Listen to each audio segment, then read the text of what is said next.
Hello दोस्तों, मेरा नाम है मनोज और आप देख रहे हैं क्विक ऑनलाइन सपोर्ट। अगर आप हमारे चैनल पर नए हैं तो चैनल को सब्सक्राइब करें और बेल आइकन को प्रेस कर दें ताकि हमारे आने वाली वीडियो की नोटिफिकेशंस आपको सबसे पहले मिल सके। तो चलिए शुरू करें।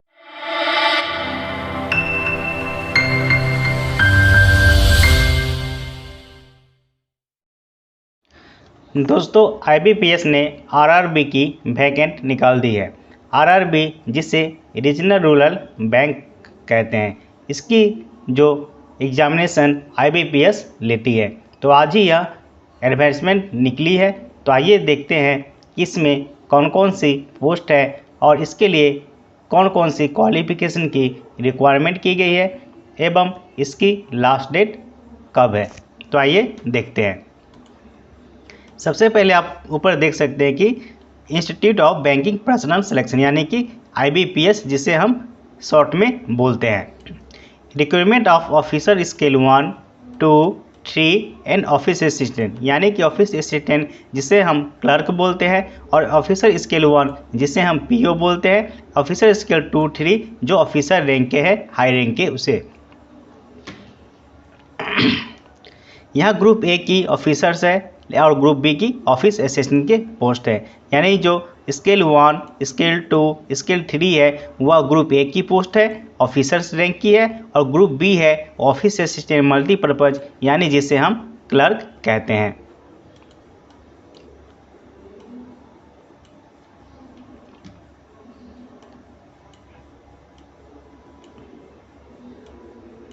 नेक्स्ट पेज में चलते हैं।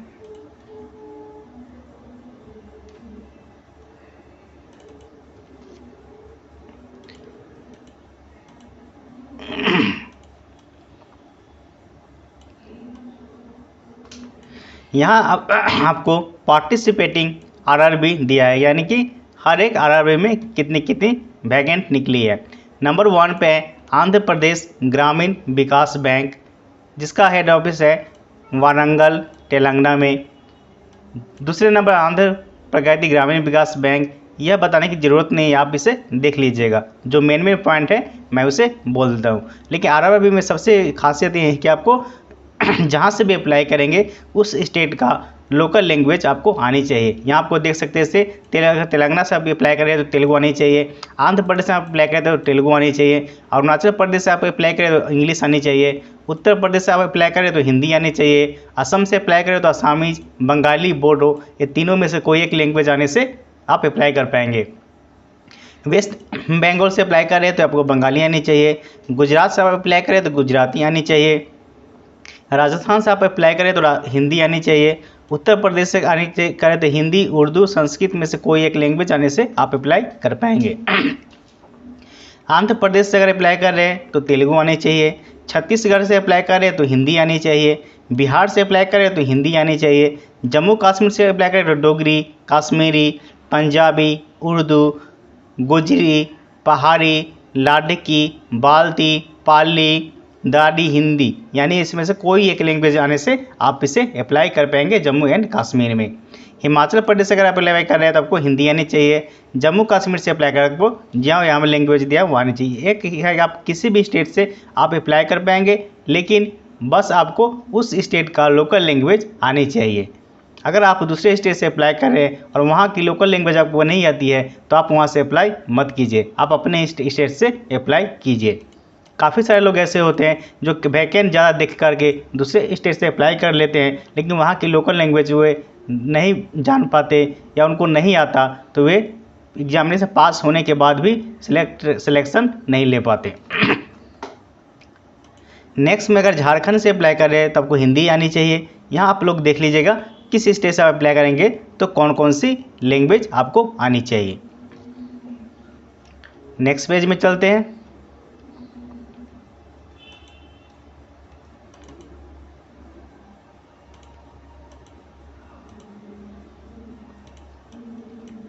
यहाँ भी वही दिया है कौन सा स्टेट का कौन कौन सा लैंग्वेज है, वो आपको लैंग्वेज दे दिया है। जिस स्टेट से अप्लाई करेंगे वहाँ में लैंग्वेज उन्होंने मेंशन कर दिया है, उसमें से कोई एक लैंग्वेज आपको आनी चाहिए तभी आप अप्लाई कर पाएंगे और आपका सिलेक्शन हो पाएगा। एलिजिबिलिटी की बात करें तो a candidate must be either citizen of India, यानी कि सब तो इंडियन है ही, तो इसमें बताने की कोई ज़रूरत नहीं है। और कोई नेपाल भूटान से है तो भी अप्लाई कर पाएंगे, क्योंकि यहाँ में उन्होंने मेंशन कर दिया, गवर्नमेंट का रूल है। एज की बात करें तो 1 जुलाई 2021 से आपकी एज कैलकुलेशन की जाएगी, जिसमें 4 ऑफिसर स्केल 3 सीनियर मैनेजर की 21 से लेकर 40 ईयर्स तक के बीच होनी चाहिए। ऑफिसर स्केल 2 मैनेजर की 21 से 32 के बीच होनी चाहिए। नेक्स्ट पेज में हमारा और मिल जाएगा।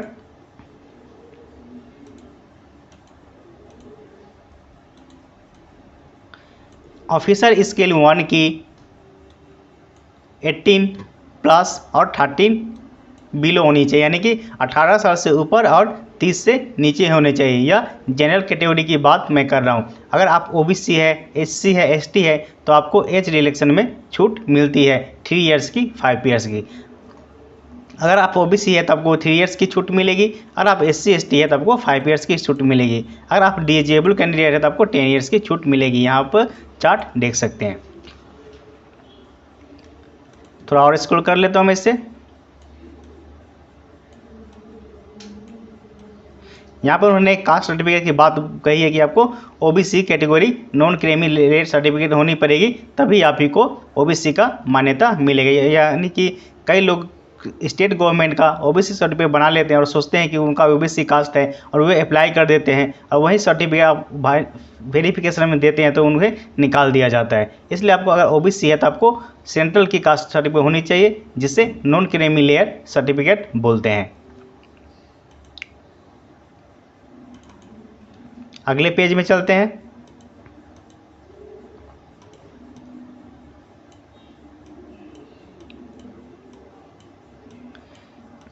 यहाँ पे कुछ खास है नहीं, नेक्स्ट पेज में चलते हैं।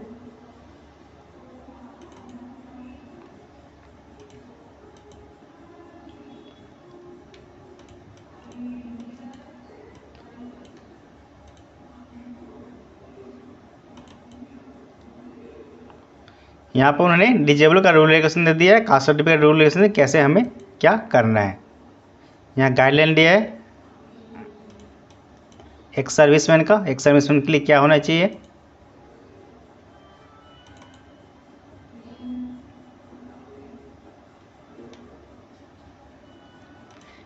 अभी हमारा मेन पेज आ गया।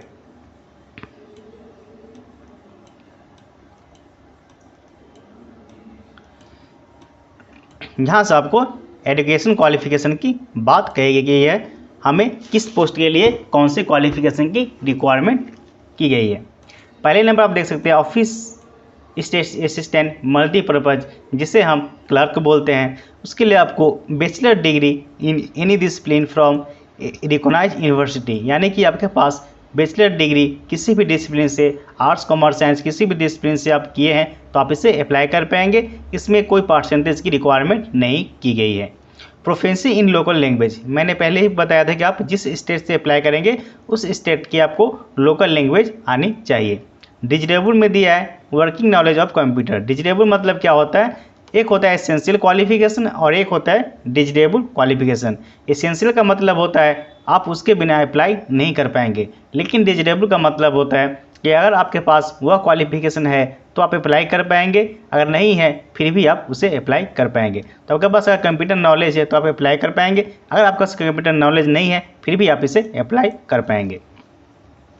नेक्स्ट में ऑफिसर स्केल 1, जिसे असिस्टेंट मैनेजर कहा जाता है, जिसे पीओ भी बोलते हैं। इसमें bachelor degree any discipline from a recognised university, यानी कि यहाँ भी बैचलर डिग्री मांगी गई है, कोई परसेंटेज की रिक्वायरमेंट नहीं की गई है। Preference will be given candidate to having degree in agriculture, horticulture, forestry, animal husbandry, यानी कि यहाँ बैचलर डिग्री तो मांगी गई है, लेकिन अगर आपके पास एग्रीकल्चर की डिग्री है, हॉर्टिकल्चर की डिग्री है, फॉरेस्ट्री की डिग्री है, एनिमल हस्बेंड्री की डिग्री है, तो आपको प्रेफरेंस दी जाएगी। लेकिन आपके पास नॉर्मल डिग्री भी है, आर्ट्स कॉमर्स साइंस भी की है, तो भी आप इसे अप्लाई कर पाएंगे। यह आरआरबी की पोस्ट है, यानी कि रीजनल रूरल बैंक की है, इसलिए ग्रामीण क्षेत्र में ही इसकी पोस्टिंग होती है, इसलिए यहाँ पे एग्रीकल्चर सेक्टर को प्रेफरेंस ज़्यादा दिया जाता है। लेकिन आपके पास नॉर्मल बैचलर डिग्री है तो भी आप इसे अप्लाई कर पाएंगे। एक्सपीरियंस की बात करें तो किसी में एक्सपीरियंस नहीं है, यानी कि मल्टीपर्पज़ ऑफिस असिस्टेंट में आपको एक्सपीरियंस नहीं चाहिए और इस ऑफिसर स्केल 1 में भी आपको एक्सपीरियंस की ज़रूरत नहीं है। नेक्स्ट पेज में चलते हैं। नेक्स्ट है ऑफिसर स्केल 2। यह एक्सपीरियंस कैंडिडेट जो लोग पहले से बैंकिंग में जॉब कर रहे हैं उनके लिए है। ज़्यादातर दो ही पोस्ट हम लोग के लिए होता है, जो ऑफिस असिस्टेंट है और ऑफिसर स्केल 1 है, जिसे क्लर्क और पीओ बोलते हैं।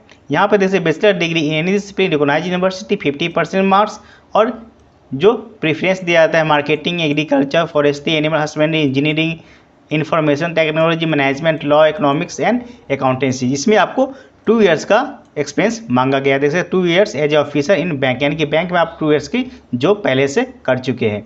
ऑफिसर स्केल 2 की बात करिए, इस पोस्ट को वही लोग अप्लाई करते हैं जो पहले से बैंक में जॉब कर रहे हैं। स्पेशलिस्ट ऑफिसर की बात करें तो यहाँ तक bachelor degree recognised university electronic communication, computer science, information technology with 50%। डिजिटेबल दिया है यहाँ पे C++, जावा, यानी कि टेक्निकल की है, कंप्यूटर साइंस वालों की यह वैकेंट है, जिसमें 1 ईयर की एक्सपीरियंस मांगी गई है। चार्टर्ड अकाउंट की एक पोस्ट है जिसमें CA की रिक्वायरमेंट की, इसमें भी 1 ईयर की एक्सपीरियंस मांगी है। लॉ ऑफिसर की है जिसमें LLB आपकी मांगी गई है 50% के साथ, इसमें भी आपको 2 ईयर्स की रिक्वायरमेंट की गई है, आपकी नॉलेज होनी चाहिए एडवोकेट की। ट्रेजरी की है, इसमें आपको चार्टर अकाउंटेंट या MBA चाहिए, 1 ईयर की एक्सपीरियंस मांगी गई है। मार्केटिंग की है, उसमें आपको MBA चाहिए मार्केटिंग में और 1 ईयर की एक्सपीरियंस मांगी गई है। एग्रीकल्चर ऑफिसर की है, bachelor degree in agriculture, horticulture, dairy animal husbandry, forestry, veterinary science, agriculture engineering, 2 years की एक्सपीरियंस इसमें मांगी गई है, यानी कि इस पोस्ट को बहुत कम लोग ही अप्लाई कर पाते हैं। ऑफिसर स्केल 3 की है सीनियर मैनेजर, यह भी पोस्ट एक्सपीरियंस की है, जिसमें आपको बैचलर डिग्री एनी डिसिप्लिन मांगी गई 50% के साथ, इसमें डिग्री या diploma banking, finance, marketing, agriculture, veterinary, agriculture engineering, information technology, management, law, economics and accountancy की है, तो आपको प्रेफरेंस दी जाएगी। इसमें आपको 5 ईयर्स की एक्सपीरियंस मांगी गई, यानी कि जो लोग बैंक में पहले से जॉब कर रहे हैं वो लोग इसे अप्लाई कर पाएंगे।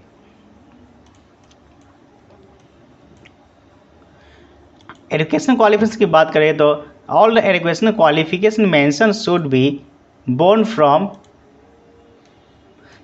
From university institute board recognised by government of India, यानी कि जो भी आपके पास क्वालिफिकेशन डिग्री डिप्लोमा जो भी आपके पास है वह रिकॉग्नाइज यूनिवर्सिटी से होनी चाहिए, यानी कि वो रिकॉग्नाइज होनी चाहिए, नहीं कि आप डुप्लीकेट बनाकर वहाँ सबमिट कर दें और उनसे जॉब ले, ऐसा नहीं होगा। आपकी जो डिग्री है वह रिकॉग्नाइज होनी चाहिए। प्रॉपर डॉक्यूमेंट आपकी होनी चाहिए, 28 जून तक आपकी होनी चाहिए, यानी 28 जून तक आपकी जितनी भी डॉक्यूमेंट है आपके पास होनी चाहिए। नेक्स्ट पेज में चलते हैं।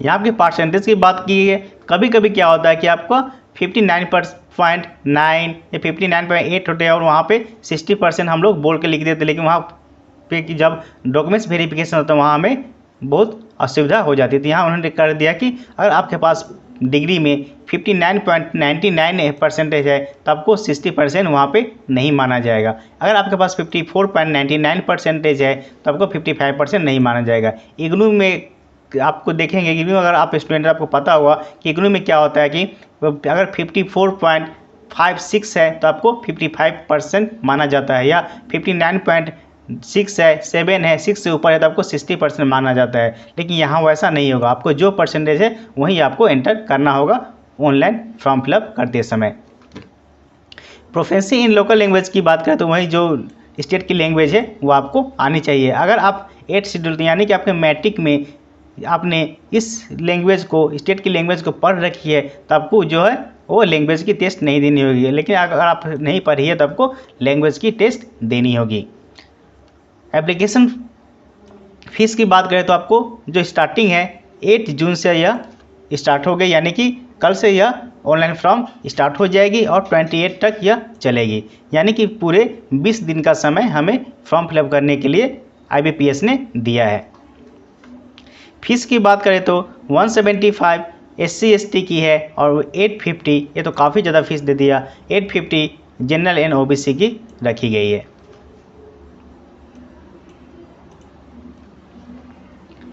ऑनलाइन एग्जामिनेशन की बात करें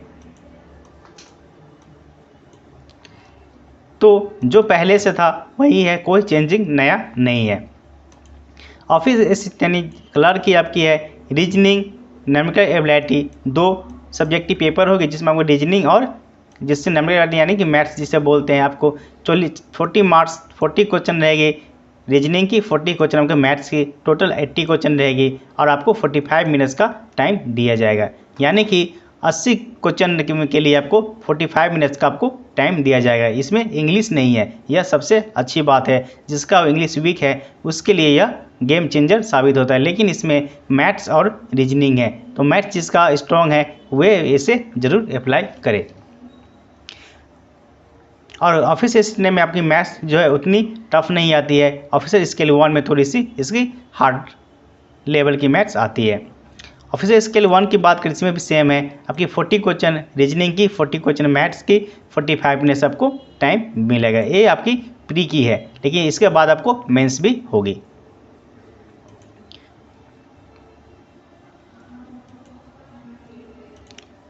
नेक्स्ट पेज में चलते हैं।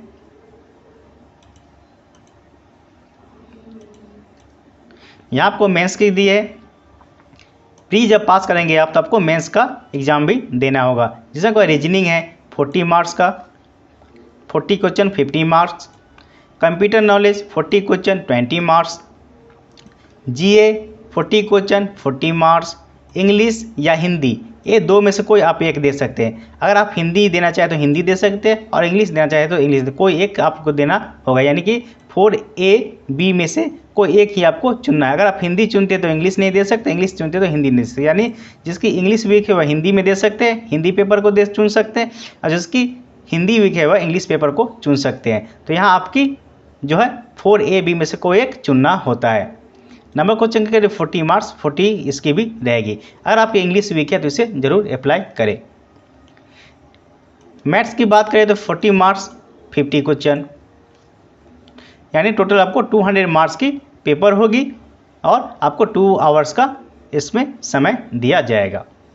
ऑफिसर स्केल 1 की बात करें यानी PO की, तो आपको सेम है, इसमें भी वही है, रीजनिंग की 40 question 50 marks, computer knowledge 40 question 20 marks, GA 40 question 40 marks, English और हिंदी में से कोई एक आप ले सकते हैं 40 क्वेश्चन 40 मार्क्स, क्वांट की यानी मैथ्स की 40 क्वेश्चन 50 मार्क्स, यानी यहाँ भी आपको 200 की मैक्सिमम मार्क्स यानी 200 की पेपर रहेगी, 200 मार्क्स और 2 आवर का यहाँ भी आपको समय दिया जाएगा। तो अगर आपकी इंग्लिश है तो आप इसे ज़रूर अप्लाई करें। थोड़ी सी मैथ्स इसकी अगर आपकी थोड़ी सी भी अगर स्ट्रॉन्ग है तो आप इसे अप्लाई करके जॉब ले सकते हैं, क्योंकि कई लोगों की इंग्लिश वीक होती है और वे बैंकिंग में जाने में बहुत ही मुश्किल का सामना करना पड़ता है। इसलिए आप हिंदी में भी इसे दे सकते, यानी हिंदी पेपर भी आपका होगा, रीजनिंग, कंप्यूटर नॉलेज, GA और हिंदी, क्वांट, आपकी इंग्लिश इसमें नहीं रहेगी। अगर आप इंग्लिश लेना चाहें तो इंग्लिश भी ले सकते हैं और हिंदी लेना चाहे हिंदी भी ले सकते हैं, कोई एक ले करके आप इसे क्वालिफाई कर पाएंगे।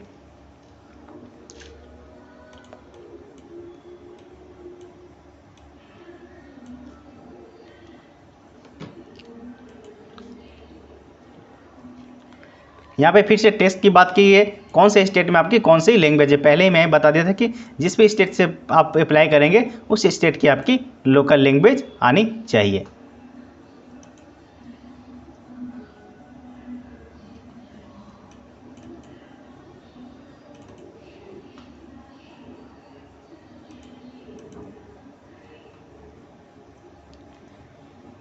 इसके बाद यहाँ पर ऑफिसर स्केल 2 की है, जो एक्सपीरियंस वालों के लिए, अगर एक्सपीरियंस है वही अप्लाई कर पाएंगे। इसमें आपकी सेम है, रीजनिंग है 40 question 50 marks, computer knowledge 40 question 20 marks, finance awareness, इसमें थोड़ा चेंजिंग हो गया, फाइनेंस अवेयरनेस आ गया। जो है 40 क्वेश्चन 40 मार्क्स, इंग्लिश हिंदी में से कोई एक दे सकते हैं, उसे 40 question 40 marks. Quant aptitude and data interpretation, यानी इंडिया में डाटा एक्स्ट्रा जुड़ जाती है, 40 क्वेश्चन 50 मार्क्स। ऑफिसर स्केल 2 की बात करें तो यहाँ भी है प्रोफेशनल नॉलेज, क्योंकि ये एक्सपीरियंस होल्डर की तो प्रोफेशनल नॉलेज यहाँ पे मांगी जाती है। 40 question 40 marks, reasoning 40 question 40 marks, finance awareness 40 question 40 marks, English और हिंदी में से कोई एक दे सकते हैं, 40 question 20 marks, computer knowledge 40 question 20 marks, quant और डाटा में 40 क्वेश्चन 20 में। यहाँ की हिंदी और इंग्लिश में से आपको 20 मार्क्स यहाँ में देखने को हमें मिल रही है ऑफिसर स्केल 2 में। ऑफिसर स्केल 3 में है reasoning 40 question 50 marks, computer knowledge 40 question 20 marks, finance awareness 40 question 40 marks, English Hindi में से कोई एक दे सकता है 40 क्वेश्चन 40 मार्क्स, क्वांट डाटा में आपको 40 क्वेश्चन 50 मार्क्स। तो आप देख सकते हैं कि आपकी इसकी जो है क्वालिफिकेशन इतनी मांगी है और इसकी एग्जाम पैटर्न भी जो है अलग अलग देखी जा सकती है।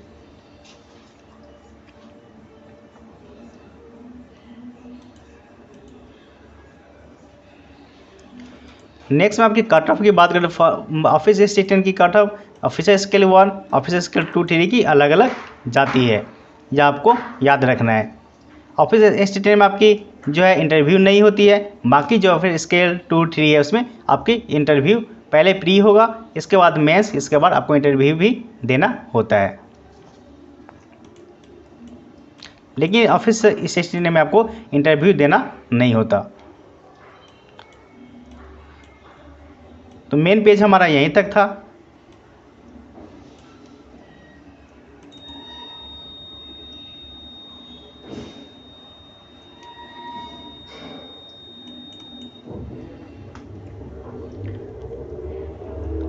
फिर से एक बार देख लेते हैं, यहाँ फीस की बात है, फिर से मैं दोहरा देता हूँ कि आपको ऑफिस असिस्टेंट की पोस्ट थी जिसके लिए आपको ग्रेजुएशन क्वालिफिकेशन मांगी गई है और कुछ नहीं मांगी गई। इसके बाद आपको ऑफिसर स्केल 1 जिसे पीओ बोलते हैं उसके लिए भी आपको ग्रेजुएशन, यानी कि आप ग्रेजुएशन है पास के किसी भी स्ट्रीम में, तब ऑफिस असिस्टेंट और पीओ ऑफिसर स्केल 1 दोनों की पोस्ट को आप अप्लाई कर पाएंगे। और इसमें आपको इंग्लिश नहीं होती है प्री में, यह आपको याद रखनी है। मेंस में आपको हिंदी और इंग्लिश में से कोई एक चूज करना है। तो अगर आप ग्रेजुएशन पास किए हैं, आपकी एज है, तो आप इसे ज़रूर अप्लाई करें।